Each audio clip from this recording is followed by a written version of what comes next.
जिले में होने वाले सीईटी एग्जाम को लेकर आज जिला सचिवालय में उपायुक्त मोनिका गुप्ता के द्वारा एक पत्रकार वार्ता को संबोधित किया।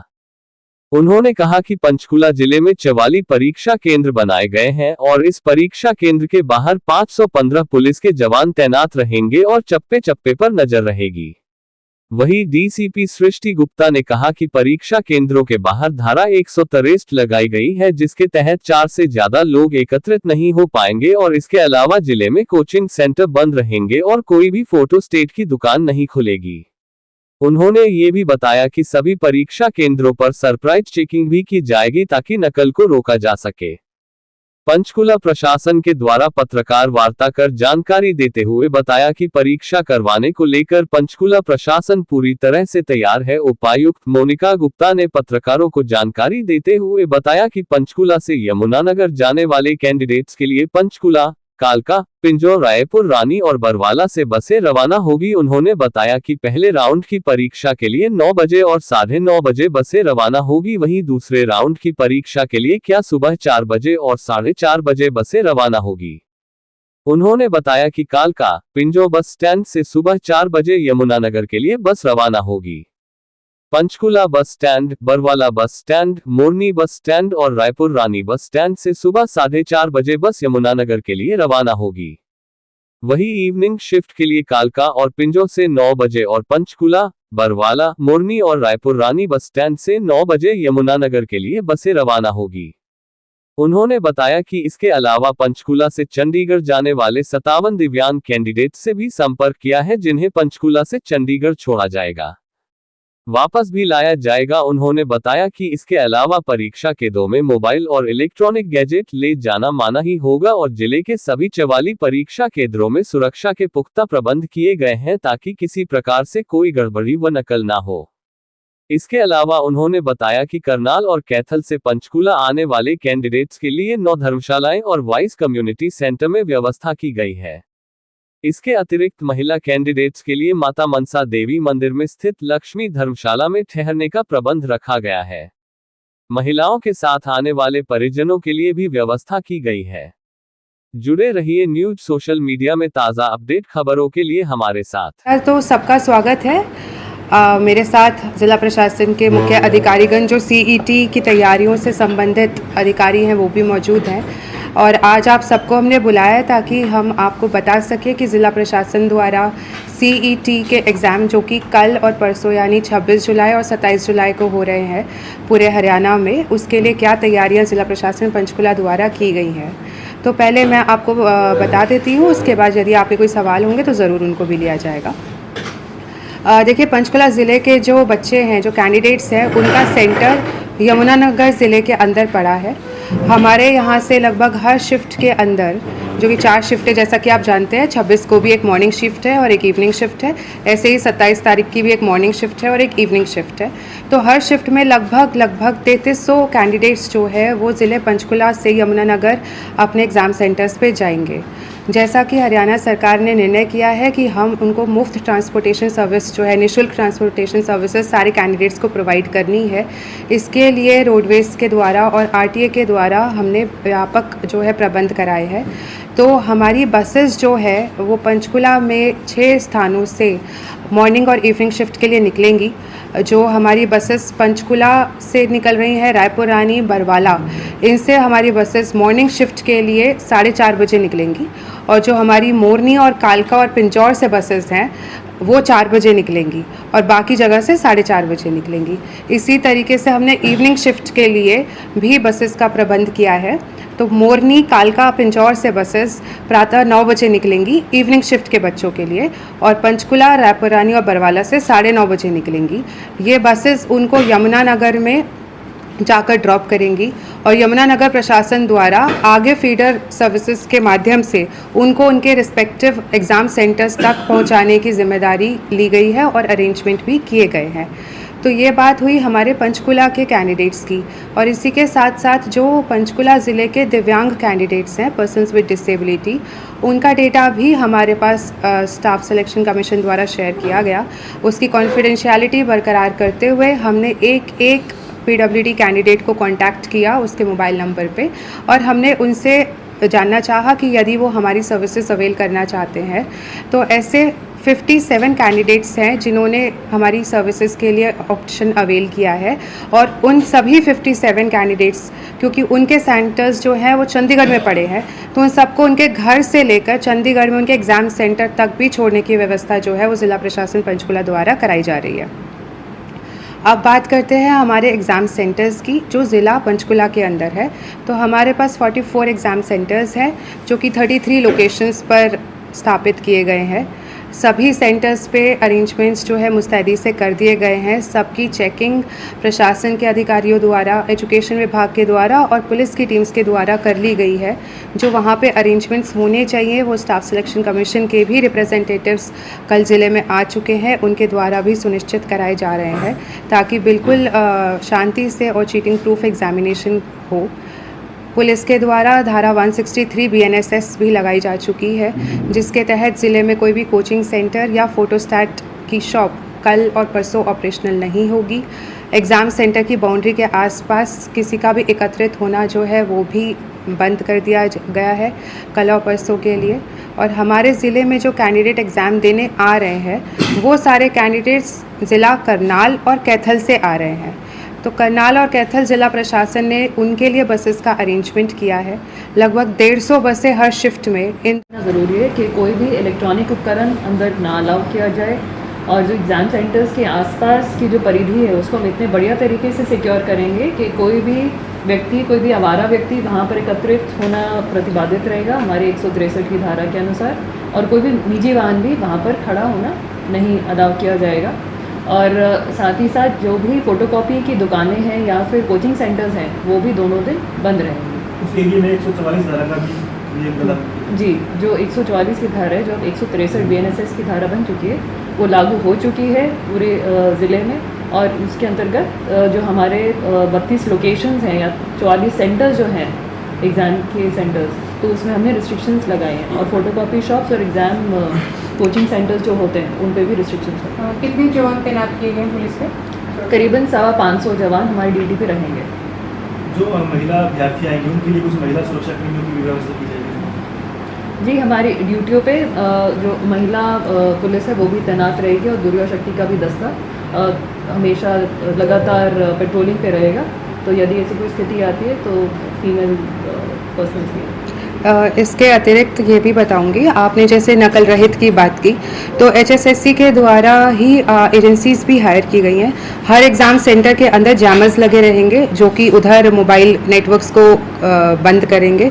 साथ ही साथ एग्ज़ाम सेंटर के अंदर किसी को भी मोबाइल फ़ोन ले जाना या कोई भी इलेक्ट्रॉनिक उपकरण ले जाना अलाउड नहीं है, इंक्लूडिंग दोज जो उस दिन ड्यूटी पर है, यानी जो सेंटर में जिनके इन्विजिलेशन पे ड्यूटी लगी है उनको भी, बल्कि ज़िला प्रशासन के भी रिप्रेजेंटेटिव अगर वहाँ जाएंगे तो फ़ोन उनको भी अलाउड नहीं है, अंदर किसी का फ़ोन अलाउ नहीं किया जाएगा। अटेंडेंस जो कैंडिडेट्स की है वो बायोमेट्रिक के द्वारा ली जाएगी, वो भी HSSC द्वारा एक एजेंसी की ड्यूटी लगाई गई है जिनका कल बैठक लेके हमने ब्रीफिंग भी कर दी है। प्लस फ्रिस्किंग भी प्रॉपर की जाएगी और जो भी गैजेट्स हैं उसके अंदर अगर कोई लेके जाता है तो उसके गैजेट को वहाँ पे अलाउड नहीं होगा उसको ले जाना। और बाकी जैसे कि DCP मैडम ने आपको बताया, धारा 163 BNSS जिसको पहले 144 कहते थे वो इन्होंने इम्पोज की हुई है और पुलिस पूरा टाइम राउंड पे रहेगी। ज़िला प्रशासन के भी फ्लाइंग स्क्वाड ऑफिसर्स भी राउंड पे रहेंगे ताकि किसी भी प्रकार की नकल या ऐसी कोई भी गलत गतिविधि किसी भी एग्ज़ाम सेंटर पे ना होने पाए। कितने समय की परीक्षा है? 1 घंटा 45 मिनट की परीक्षा होती है ये। तो मॉर्निंग शिफ्ट की परीक्षा 10 बजे से लेके 11:45 तक है और जो इवनिंग शिफ्ट की परीक्षा है वो 3:15 से लेके 5 बजे तक है। और मीडिया कवरेज के लिए कहाँ तक जा सकते हैं? गेट तक जा सकते हैं? देखिए, एग्ज़ाम सेंटर के अंदर एंट्री किसी के अलाउड नहीं है। बाहर गेट पे यस, आप बाहर गेट पे रहकर जो भी अपनी फ़ोटोग्राफी करना चाहें वो आप कर सकते हैं, उसके लिए कोई दिक्कत नहीं है। लेकिन एग्ज़ाम सेंटर के अंदर एक्सेप्ट फॉर दोस्त जिनको HSSC के द्वारा ID कार्ड्स दिए गए हैं, यानी कि जो सिर्फ लोग उस दिन ड्यूटी पे हैं, केवल वो ही जा सकते हैं। आप समझ सकते हैं सुरक्षा कारणों से बहुत ज़रूरी रहता है। गेट तक जाने के लिए पुलिस नहीं रोकेगी या कुछ और कैसे करेगा? उनको जाने नहीं देंगे? बताया सेंटर के जो मेन गेट है जहाँ से कैंडिडेट्स एंटर कर रहे हैं, जहाँ पर उनके पेरेंट्स उनको छोड़ने आए हैं, वहाँ पर तो मीडिया बस खड़ी रहकर कवर कर सकती है।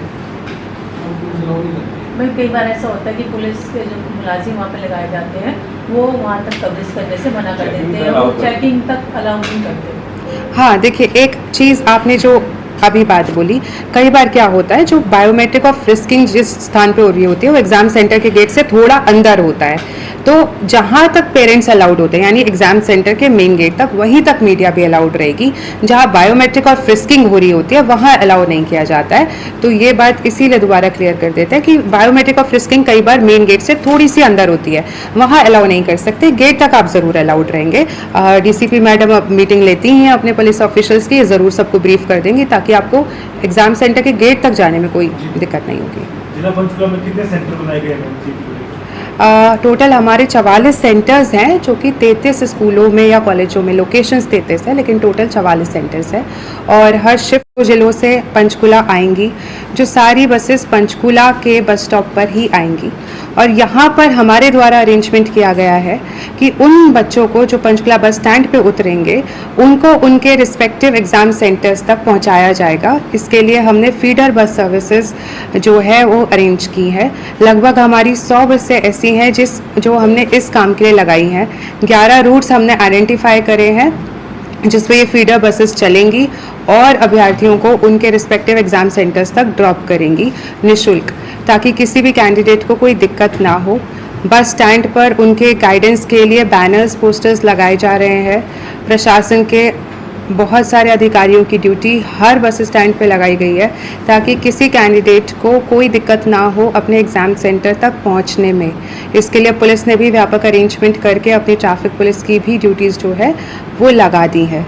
जहाँ तक बात आती है बाकी अरेंजमेंट्स की, एग्ज़ाम पेपर्स की, उनकी हैंडलिंग के लिए, उसके लिए भी नोडल अधिकारी लगा दिए गए हैं, फ्लाइंग स्क्वाड ऑफिसर्स और ड्यूटी मजिस्ट्रेट, जो अपनी जिम्मेदारी निभाते हुए ये सुनिश्चित करेंगे कि जो एग्ज़ाम पेपर्स हैं वो सुरक्षित तरीके से पुलिस एस्कॉर्ट सेफ्टी के साथ एग्ज़ाम सेंटर तक जाए और आंसर शीट्स वापस एग्ज़ाम सेंटर से हमारे निश्चित स्थान पर पहुँचे, जिनको बाद में HSSC के पास सुरक्षित पहुँचा दिया जाएगा। ये सारे अरेंजमेंट्स जो है इस ध्यान में रखते हुए किए गए हैं कि कैंडिडेट्स को किसी भी प्रकार की कोई भी असुविधा जो है वो ना हो, और साथ ही साथ पूरे प्रोसेस में जो सुरक्षा और जो एक सेफ्टी रहती है उसका भी प्रबंध किया गया है। इसके साथ साथ जो कैंडिडेट्स करनाल और कैथल से आ रहे हैं और जो एक रात पहले पहुंच रहे हैं, यानी कि जो शायद आज शाम में आ जाएंगे या कल शाम में आ जाएंगे अपने अगले दिन के पेपर के लिए, उनके रुकने के लिए भी हमने 9 धर्मशालाएं जिला प्रशासन ने रिक्वेस्ट कर दी हैं, जहां पे उनके लिए निःशुल्क ठहरने की व्यवस्था की जा रही है।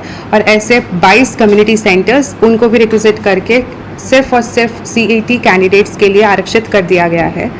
जो माता मनसा देवी श्राइन बोर्ड के द्वारा एक लक्ष्मी धर्मशाला चलाई जाती है, उस लक्ष्मी धर्मशाला को केवल उन महिला कैंडिडेट्स के लिए रिजर्व किया गया है जो अपने पेरेंट्स के साथ या किसी रिश्तेदार के साथ नहीं ट्रैवल कर रही, यानी जो अकेले आ रही हैं कैथल और करनाल से और जिनको रुकने के लिए कोई अरेंजमेंट चाहिए, उनके लिए लक्ष्मी धर्मशाला जो है वो रिजर्व की गई है for female candidates who are travelling alone. इन सभी धर्मशालाओं की और कम्युनिटी सेंटर्स की लिस्ट जिला प्रशासन की वेबसाइट पे भी अपलोड की जा रही है, आप सबके साथ भी साझा करेंगे। करनाल और कैथल के जिला प्रशासन के साथ भी हमने साझा कर रहे हैं ताकि वो वहाँ के लोगों के साथ शेयर कर पाएँ जो कैंडिडेट्स आके रुकना चाहते हैं। इन सभी में ड्यूटीज़ लगाई गई हैं ताकि कैंडिडेट्स को अपने ठहराव के टाइम पे कोई समस्या ना हो। साथ ही साथ ये जो कम्युनिटी सेंटर्स हैं, ये ऐसे सेंटर्स हमने लिए हैं जो हमारे एग्ज़ाम सेंटर्स के पास हैं। तो यदि किसी कैंडिडेट के साथ उसके कोई रिश्तेदार आ रहे हैं, अपने पर्सनल ट्रांसपोर्ट से आ रहे हैं, तो एग्ज़ाम टाइम के दौरान वो भी इन कम्युनिटी सेंटर्स पे विश्राम कर सकते हैं। ऐसी सुविधा भी इन कम्युनिटी सेंटर्स पे हम प्रोवाइड कर रहे हैं ताकि उनके साथ जो अटेंडेंट्स हैं उनको किसी को भी कोई समस्या या कोई दिक्कत ना हो। तो ये मुख्यतः अरेंजमेंट्स हैं जो ज़िला प्रशासन द्वारा किए गए हैं। यदि आपके कोई इसमें सवाल हो तो आप पूछ सकते हैं। कुछ एडमिट कार्ड्स को लेकर मैम बच्चों ने कहा कि उन्हें एडमिट कार्ड निकले, क्या कुछ ऐसी शिकायतें हैं आपके पास? देखिए, जो एडमिट कार्ड्स की शिकायत है वो HSSC लेवल पे आ रही है। ज़िला प्रशासन तक अभी ऐसी कोई भी शिकायत नहीं आई है कि किसी को एडमिट। मैंने उस बैनर पे भी लिखा हुआ है, हमने कंट्रोल हेल्प सेंटर बनाया है जिसकी 5 लाइनें ऑपरेशनल रहेंगी। वो नंबर भी व्यापक रूप से आप प्रचार कर सकते हैं। नंबर क्या है वो? नंबर 2566 262। या आप रिकॉर्ड करना चाहते हैं? ज़िला प्रशासन द्वारा सारे कैंडिडेट्स के लिए हेल्प सेंटर भी इस्टेब्लिश किया गया है, जिसकी 5 लाइन्स ऑपरेशनल रहेंगी, ताकि किसी भी प्रकार की जो डाउट हो वो इस नंबर पे कॉल करके पूछ सकते हैं।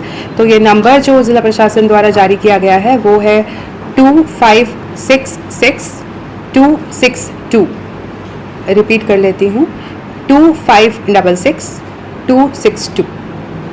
Thank you. तो ये भी आप कर सकते हैं, और आप लोगों से भी मैं सहयोग कल भी उम्मीद करूंगी कि आप लोग फील्ड पे रहेंगे, हमारे ऑफिसर्स भी रहेंगे। आपको यदि कुछ लगे तो ये हेल्पलाइन नंबर आपके लिए भी है, डीपीआरओ साहब का आपके पास रहता ही है। एक सोशल मीडिया हेल्प सेंटर और कंट्रोल रूम भी डीपीआरओ साहब की निगरानी में हम यहीं इसी कमरे में स्टैब्लिश करें। आप ज़रूर हमको फीडबैक दीजिएगा, यदि कोई चीज़ होगी जो मैंने मीडिया कवरेज देखी, शायद हमारी तरफ से या चलो जो भी है, एक जो फोकस इस स्थान में चाहती थी ना कि हमारे बच्चों के लिए जो हमने तैयारी की है वो बहुत अच्छे से, मुझे लगा शायद मैसेज नहीं कम्युनिकेट हुआ है। मैं अभी उसको फोकस खुद भी ग्रुप्स पे व्हाट्सएप पे डलवा रही हूँ। आप लोगों के जितने इलेक्ट्रॉनिक मीडिया के या सोशल मीडिया पे आप लोग जो ऑपरेशनल है ना, कृपया उस चीज़ को थोड़ा ज़्यादा फोकस करें जो बसें हमारी पंचकुला से यमुनानगर जा रही हैं, क्योंकि वो बहुत ज़रूरी एस्पेक्ट है। हमने बहुत व्यापक अरेंजमेंट उसके करे हुए हैं। तो जो मैंने आपको समय बताए सुबह 4 बजे और 4:30 बजे का, और 9 बजे और 9:30 बजे का इवनिंग शिफ्ट के लिए, और 6 स्थान बताए मैंने आपको, इस चीज़ पे थोड़ा जोर दे के इन्फॉर्मेशन फैलाएं। ये बहुत ज़रूरी है बच्चों के लिए जो हमने किया है। एक बैनर बनाया विशाल, और वो मैं एक बैनर भी प्लीज़ उसको वेरीफाई कर ही फिर आगे चलाएं। ऐसे लोगों में कोई भी एंजाइटी या फिर हाँ। एग्ज़ाम प्रोसेस को लेकर एक मिसट्रस्ट ना क्रिएट हो। तो पहले कोई भी रूमर हो तो उसको तवज्जो देने से पहले, उसको ब्रॉडकास्ट करने से पहले प्लीज़ वेरीफाई कर लें।